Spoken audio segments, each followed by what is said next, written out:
Good morning and welcome to 5th class of electrochemistry. Myself Abhishek Raj and you are watching class 12th chemistry English medium. Today we are going to discuss Gibbs free energy, electrolytic conduction, in which metallic conductors, electrolytic conductors and factor affecting electrolytic conductors. So let's start the topic Gibbs free energy. Put heading Gibbs free energy.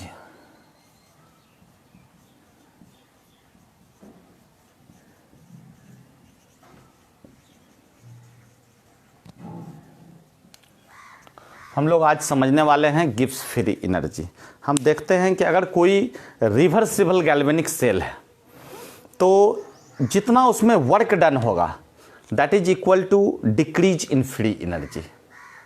You can say work done by a reversible galvanic cell is equal to decrease in free energy. Work done by a reversible galvanic shell is equal to decrease in free energy। तो हम इस प्रकार से लिख सकते हैं W is equal to minus del G, del W is equal to minus del G. हम अगर मोलर कंसंट्रेशन, एक रिलेशन हम देखते हैं कि W is equal to NF E cell होता है। W is equal to NF E cell, जहां पर हम लोग देखते हैं कि N is equal to transfer number of transferable electron, number of transferable electron, F is equal to 1 Faraday, this is equal to 96500 Coulomb, and E cell EMF of the cell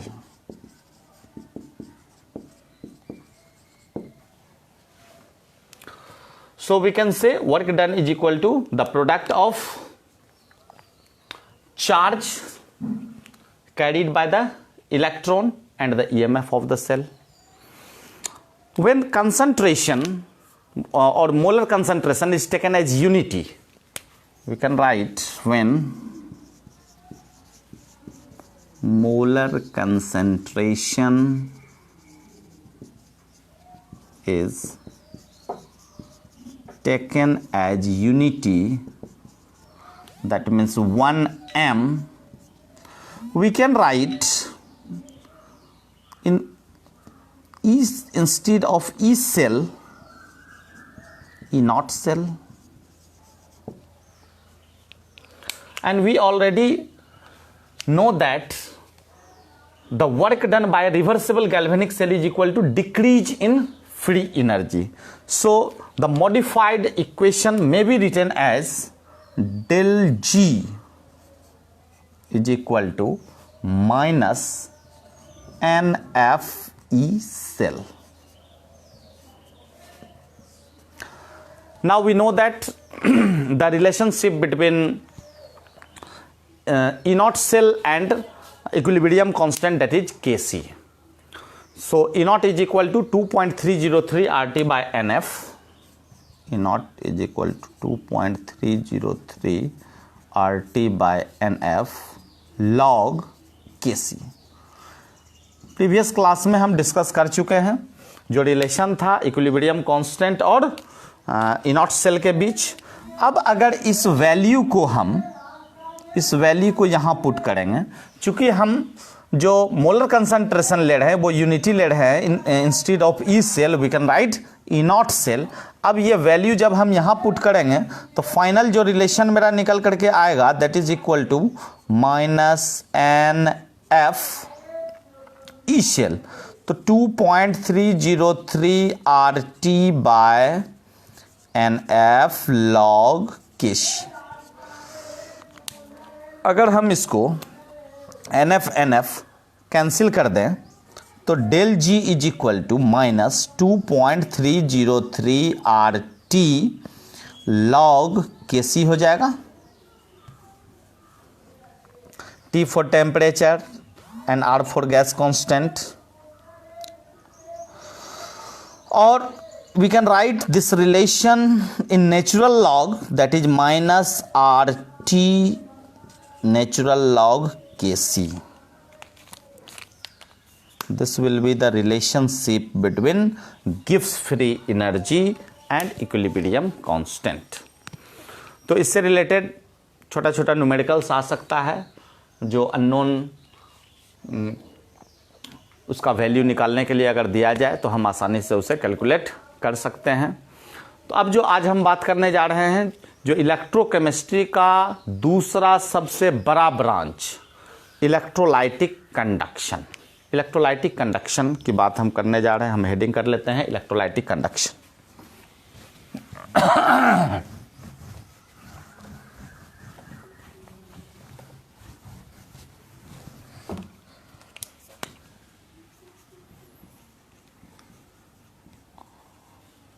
electrolytic conduction. Electrolytic conduction समझने से पहले समझना होगा conductors क्या होता है। तो conductors हम देखेंगे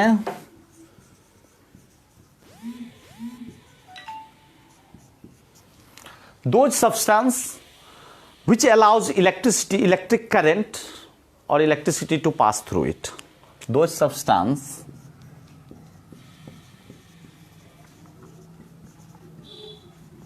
which allows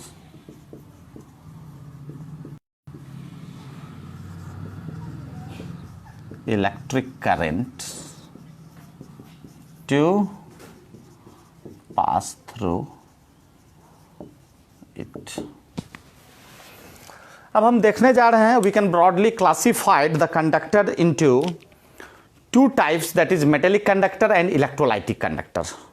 So we can differentiate these two, metallic conductor and electrolytic conductor. Metallic conductor, electrolytic conductor.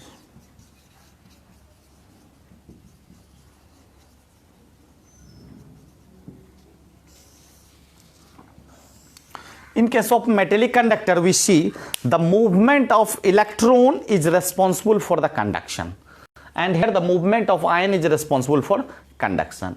We see in a metallic conductor there is no involvement of transfer of matter, but in case of electrolytic conductor the matter moves in the form of ions. No chemical change occurs in metallic conductor, but in case of electrolytic conductors the chemical properties can change, and the conductivity of metallic conductor is high and conductivity of electrolytic conductivity is low. But if we see the temperature, if we increase the temperature of metallic conductors, the resistance increases and it will and the conductivity of a metallic conductor becomes decreases. When we see the electrolytic conductors, when we increase in temperature, resistance decreases and ions freely moves, therefore the conductivity becomes increases. तो हम देखेंगे metallic conductor और electrolytic conductor में difference. The metallic in case of metallic conductor, movement of electron is responsible for conduction. We can write as a first point, movement of electrons are responsible for conduction. And we see electrolytic conductor, the movement of ions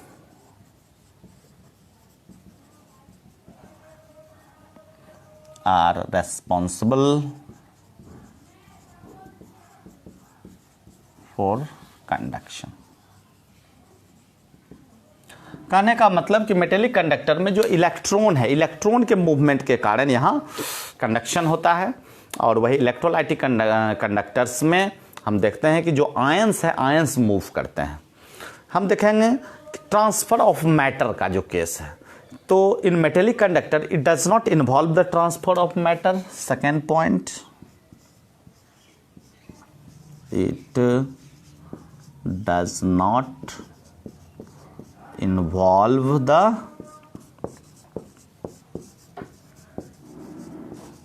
transfer of electron, transfer of matter. Electron तो move करता ही है, but in case of electrolytic conductor, matters can move in the form of ions. Matters can move in the form of ions. Now see the conductivity or the chemical change. First we see the conductivity. The conductivity of metallic conductor is high. Third point, its conductivity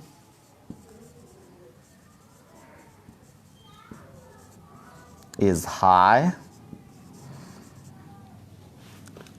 Third point, its conductivity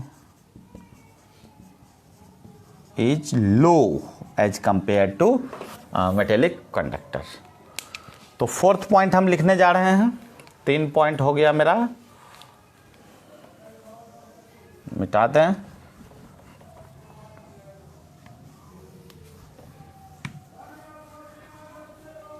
तो इसमें chemical change नहीं होता है, इसमें chemical change होता है. तो हम लिख सकते हैं no chemical change occurs. Fourth point, no chemical changes occurs. और यहां लिख देते हैं चेंज इन केमिकल प्रॉपर्टीज. और फिफ्थ पॉइंट के रूप में हम टेम्परेचर लेंगे. तो when we increase the temperature of metallic conductor, resistance also increases. तो हम लिखेंगे with the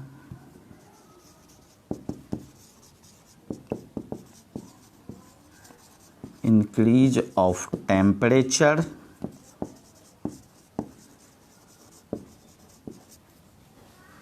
resistance also increases, therefore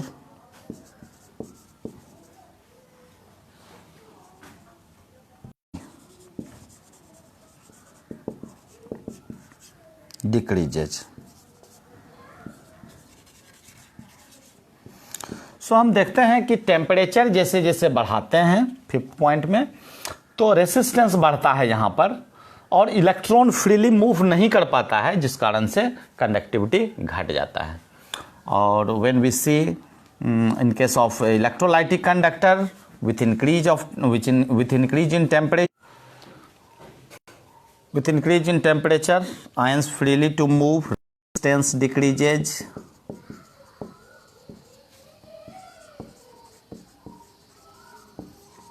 and conductivity increases. Conductivity increases. तो बहुत आसान है, ये डिफरेंस हो गया मेरा मेटेलिक कंडक्टर्स और इलेक्ट्रोलाइटिक कंडक्टर्स के बीच. अब हम नेक्स्ट टॉपिक जो लेने जा रहे हैं, इलेक्ट्रोलाइट, नॉन इलेक्ट्रोलाइट. तो इलेक्ट्रोलाइट ऐसा सब्सटेंस होता है जो कि डिसोसिएट कर जाता है इजीली, और इजीली डिसोसिएट करके अपने आयंस में, और उसका आयंस फ्रीली मूव करता है, इस कारण से ये इलेक्ट्रिसिटी कंडक्ट कर पाता है. हम पहले हेडिंग दे दें, इलेक्ट्रोलाइट एंड नॉन इलेक्ट्रो. चलिए उसे भी हम डिफरेंस के रूप में ही पढ़ते हैं. Differentiate between electrolytes and non electrolytes. Here electrolytes,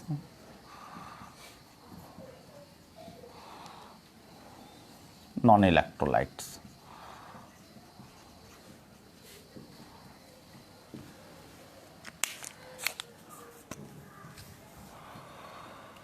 Electrolytes are the substance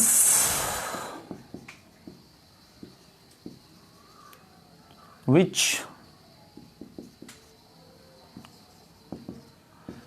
dissociates into ions and conduct electricity, and hence conduct electricity in molten state. And we see electrolytes are generally ionic compounds. These are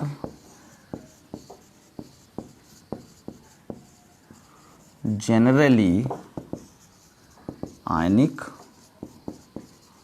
compounds. And if we see the examples of electrolytes, we see two types of electrolytes. First one is a strong electrolyte,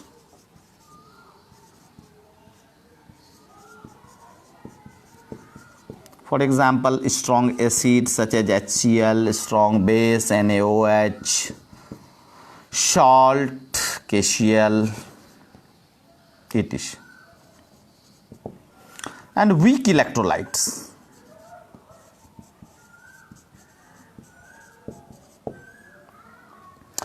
acetic acid CH3COOH, NH4OH, these are weak electrolyte. A strong electrolyte which easily or completely dissociate, and weak electrolyte partially. Now the definition of non-electrolytes: substance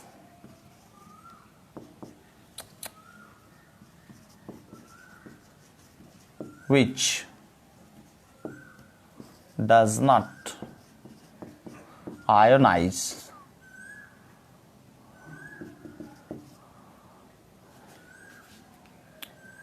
and not dissociate or conduct electricity in molten state. Conduct the substance which does not ionize and not conduct electricity in molten state. तो इस तरह से हम देखेंगे कि जो non electrolytes है वो आयनाइज नहीं होते हैं, इलेक्ट्रिसिटी कंडक्ट नहीं कर पाते हैं. जैसे हम एग्जाम्पल की बात करें तो एग्जाम्पल मेरा हो जाएगा अल्कोहल, यूरिया, ग्लूकोज एटसेट्रा. तो इस तरह से हमने इलेक्ट्रोलाइट्स और नॉन इलेक्ट्रोलाइट्स को समझा. अब हम मिटा रहे हैं और नेक्स्ट जो टॉपिक मेरा होगा वो बहुत ही इंपॉर्टेंट टॉपिक होगा, फैक्टर्स अफेक्टिंग इलेक्ट्रोलाइटिक कंडक्टर. चूंकि हमने मेटेलिक कंडक्टर्स को कौन कौन से फैक्टर अफेक्ट कर रहे हैं इसके बारे में विस्तार पूर्वक समझा कि यहाँ पर हम जो है इलेक्ट्रॉन के मूवमेंट के कारण कंडक्शन को देख पा रहे हैं, कहीं कोई केमिकल चेंज नहीं होता है, कंडक्टिविटी हाई होता है, ट्रांसफर ऑफ मैटर नहीं होता है, और साथ में टेम्परेचर जब बढ़ाते हैं तो इसका जो कंडक्टिविटी है वह घट जाता है क्योंकि रेसिस्टेंस बढ़ जाता है. तो हमको कंडक्टर्स के कंडक्शन को कौन कौन सा फैक्टर्स है जो अफेक्ट कर रहा है.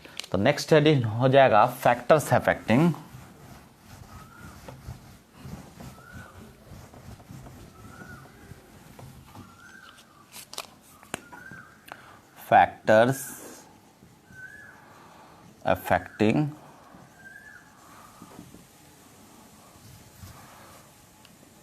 conduction of electrolytic conductors. Okay. Interionic attraction. We see greater the interionic attraction,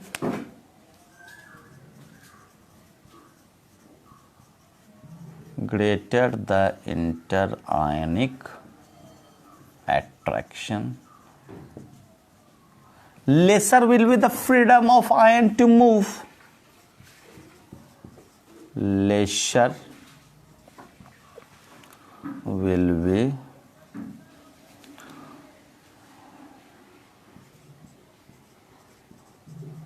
freedom of ion to move, and therefore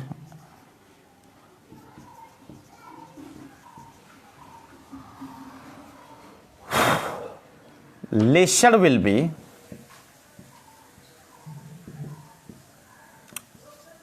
conduction or electrolytic conduction.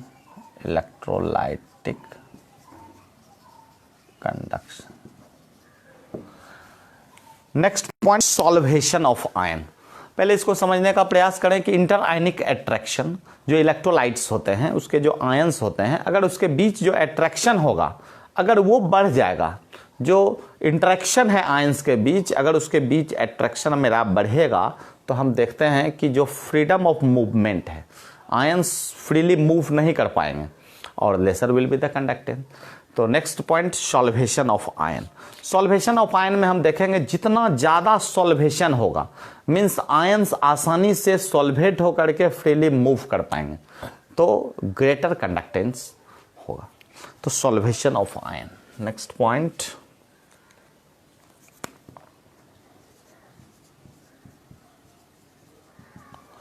Solvation of ion हम लिखेंगे greater the solvation,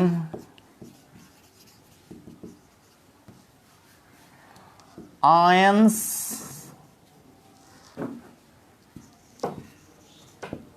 will free to move and greater will be electrolytic conduction. Now next point, third point, that is viscosity.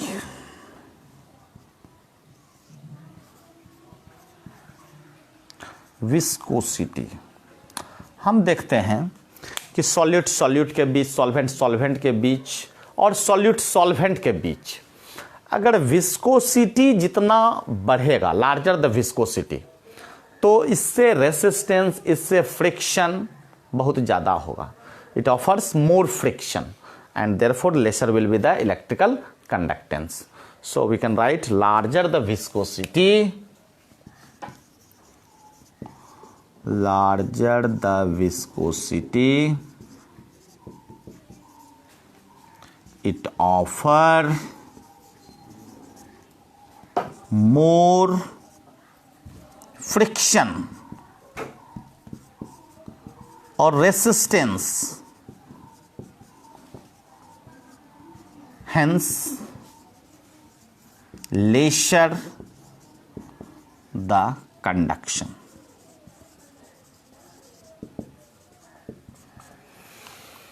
एक point और ले सकते हैं, temperature मिटा दें।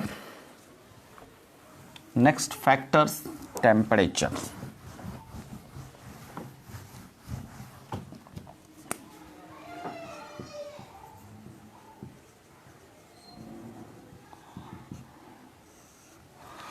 तो हमने मेटेलिक कंडक्टर को देखा था कि मेटेलिक कंडक्टर में जितना हम टेम्परेचर बढ़ा रहे थे रेसिस्टेंस बढ़ रहा था और कंडक्टिविटी घट रहा था।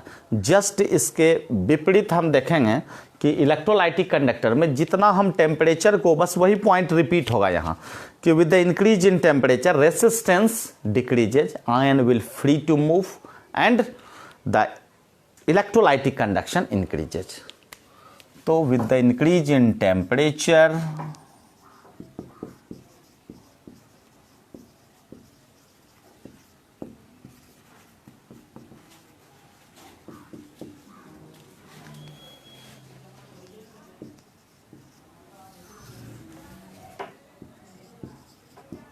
resistance decreases, ions will free to move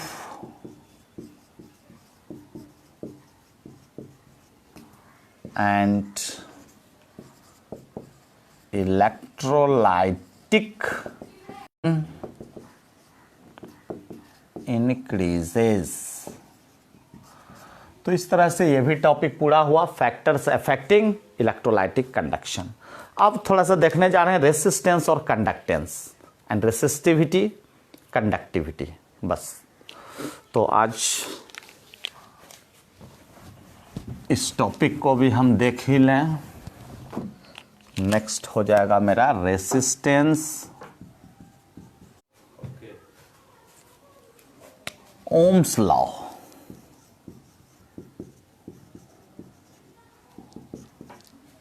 At constant temperature,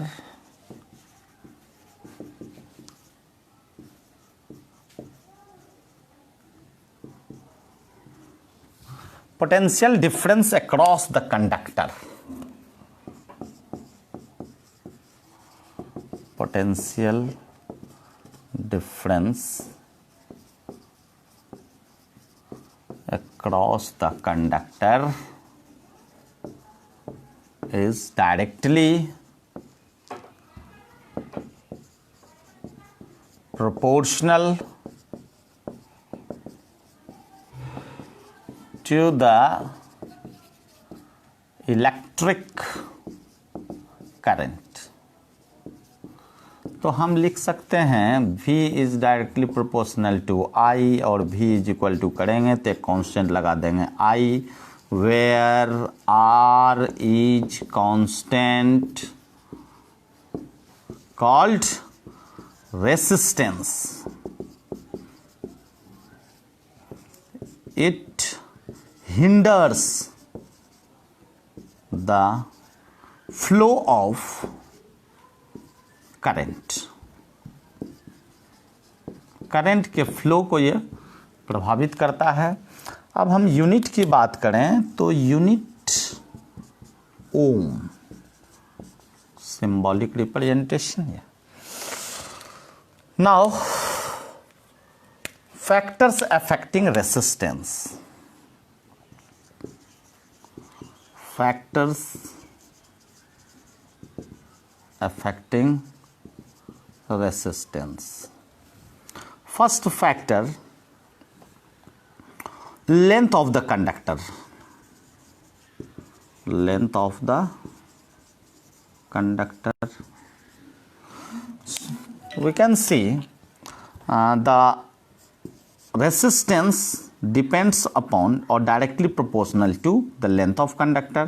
And second point, second factor affecting resistance, that is area of cross section, area of cross section. And we see R is inversely proportional to area of cross section. So we can write based on these two factors, that is R is proportional to L by A and R is equal to rho L by A. Here this sign is rho. Resistivity or specific resistance called specific resistance or resistivity. Now we see the unit. R is equal to rho is equal to cross multiply करेंगे RA by L, and if we see the unit,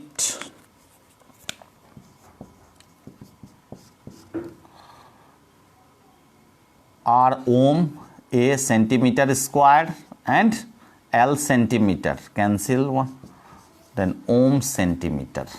So its unit is ohm centimeter. Now if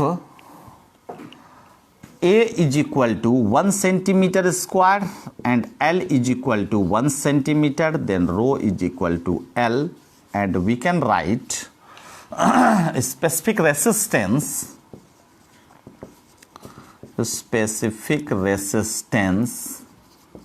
is equal to the resistance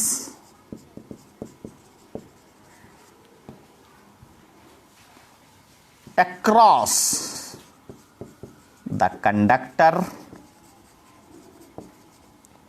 when length of the wire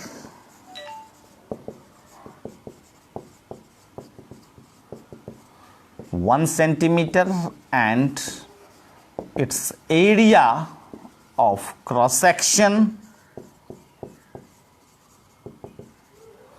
1 centimetre square.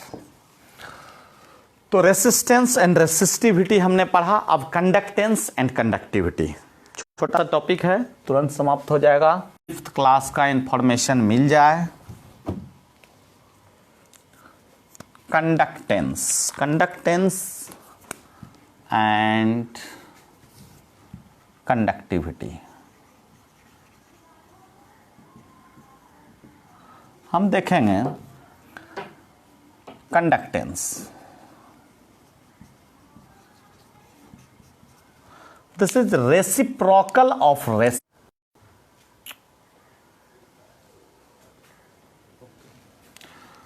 Conductance reciprocal of resistance. तो हम easily लिख सकते हैं C is equal to 1/R, और इसके unit की बात करें तो रेसिस्टेंस का यूनिट था ओम, तो ये हो जाएगा पर ओम। पर ओम को और हम लोग महो भी कहते हैं और शाइमेन भी कहते हैं। ठीक, हम देखेंगे रेसिस्टिविटी, कंडक्टिविटी, और इसी को हम लोग स्पेसिफिक कंडक्टेंस भी कह सकते हैं। And this is equal to, जैसे हम कंडक्टेंस को रेसिप्रोकल ऑफ रेसिस्टेंस लिखें तो यहाँ हो जाएगा रेसिप्रोकल ऑफ रेसिस्टिविटी। बहुत इम्पॉर्टेंट टॉपिक है, हम देख लें। के द्वारा इसे डिनोट करते हैं। के का मतलब हो गया kappa, and K is equal to 1/ρ, and we can write 1/R/L/A, and the unit regarding this per ohm पर सेंटीमीटर। क्लियर है? क्योंकि ओम सेंटीमीटर था मेरा रेसिस्टिविटी का, तो कंडक्टिविटी उसके रिवर्स हो गया। तो thank you for watching this video. इसको ज़्यादा से ज़्यादा आप शेयर करें कि ज़्यादा लोगों तक यह इन्फॉर्मेशन जाए। और जो लोग पिछले 4 क्लास का वीडियो नहीं देख पाए हैं, डायरेक्ट 5वें क्लास से जुड़े हैं, तो वह पिछले 4 क्लास का वीडियो मेरा आईडी में रिकॉर्डेड है, वह उसे पहले देख लें, तब ज़्यादा अच्छे से समझ में आएगा। हम फिर मिलते हैं नेक्स्ट क्लास में। Thank you for watching this video.